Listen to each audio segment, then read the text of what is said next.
सरकार और सहकार मिलकर विकसित भारत, आत्मनिर्भर भारत के संकल्प को डबल मजबूती देंगे।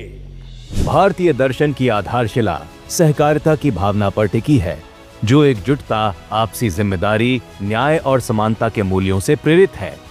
यही भावना समाज में सहयोग और सेवा का संस्कार विकसित करती है। 2021 में मोदी सरकार द्वारा सहकारिता मंत्रालय की स्थापना ने इस विचार को नई ऊंचाई दी, जिससे न केवल सहकारिता को सशक्त बनाया गया, बल्कि देश के विकास को अभूतपूर्व गति और दिशा भी प्रदान की गई। नरेंद्र मोदी जी ने जो सहकारिता मंत्रालय बनाया है, उसका उद्देश्य है ग्रामीण क्षेत्र में विकास को पहुंचाने का और ग्रामीण क्षेत्र में भी हर वंचित तक विकास को पहुंचाने की चुनौती को पार करने की जिम्मेदारी सहकारिता मंत्रालय की। इस मंत्रालय के लिए अलग बजट का प्रावधान लाया गया और जैसी सुविधाएं कॉरपोरेट सेक्टर को मिलती हैं, वैसी ही सुविधाएं व प्लेटफॉर्म कोऑपरेटिव को भी उपलब्ध कराई जा रही हैं। अब सहकारी बैंकों को मजबूती देने के साथ साथ सहकारी समितियों के लिए टैक्स की दरों को भी कम किया गया है। सहकारिता आंदोलन को मजबूत बनाने के लिए सहकारिता मंत्रालय ने 54 मुख्य कदम उठाए हैं। इन कदमों से सभी सहकारी समितियों को अपने आर्थिक विकास और विस्तार के नए अवसर मिल रहे हैं। सरकार का लक्ष्य आने वाले वर्षों में जिला सहकारी बैंकों की संख्या को मौजूदा 300 से 50% तक बढ़ाना है। पैक्स को सशक्त और डिजिटल बनाने के लिए केंद्र सरकार ने राज्यों को 575.55 करोड़ रुपए जारी किए हैं, जिससे हार्डवेयर खरीद, डिजिटलीकरण और सपोर्ट सिस्टम स्थापित किया जा सके। इसके साथ ही 23 राज्यों और केंद्र शासित प्रदेशों में 9,961 नई बहुउद्देशीय पैक्स, डेयरी और मत्स्य सहकारी समितियों के गठन का काम जारी है।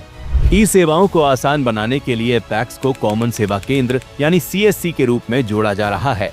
पैक्स के जरिए नए किसान उत्पादक संगठन FPOs बनाए जा रहे हैं और इन्हें LPG डिस्ट्रीब्यूशनशिप के लिए पात्र बनाना भी एक अहम पहल है। सहकारिता क्षेत्र में दुनिया की सबसे बड़ी अनाज भंडारण योजना शुरू करके किसानों का जीवन आसान बनाया गया है। साथ ही डिजिटल इंडिया के माध्यम से पारदर्शिता बढ़ाकर भाई भतीजावाद को खत्म किया गया है। 2014 से पहले जो पैसा बिचौलियों के पास चला जाता था, वो आज सीधे करोड़ों किसानों के खाते में पहुंच रहा है। किसानों को PM सम्मान निधि के जरिए आर्थिक मदद दी जा रही है। आज देश के किसान पशुपालक, दुग्ध पालक, मछली पालन और मधुमक्खी पालन जैसे सभी सहकारी क्षेत्रों को मजबूती मिल रही है। इससे न सिर्फ देश की तरक्की हो रही है, बल्कि सहकारी क्षेत्र पूरी पारदर्शिता के साथ भ्रष्टाचार मुक्त शासन का उदाहरण भी बन रहा है। और इसी कारण आज पूरे विश्व में भारत डिजिटल भुगतान के मामले में शीर्ष पर है। प्रधानमंत्री नरेंद्र मोदी जी की दूरदर्शी सोच और दृढ़ नेतृत्व का परिणाम है कि सहकारिता मंत्रालय की 75 वर्षों से लंबित मांग को उन्होंने अपने दूसरे कार्यकाल में साकार किया। उन्होंने न केवल सहकारिता क्षेत्र को सशक्त बनाया, बल्कि इसे ग्रामीण विकास और समाज के हर वर्ग को आर्थिक व सामाजिक रूप से सशक्त बनाने का प्रभावी माध्यम भी बनाया।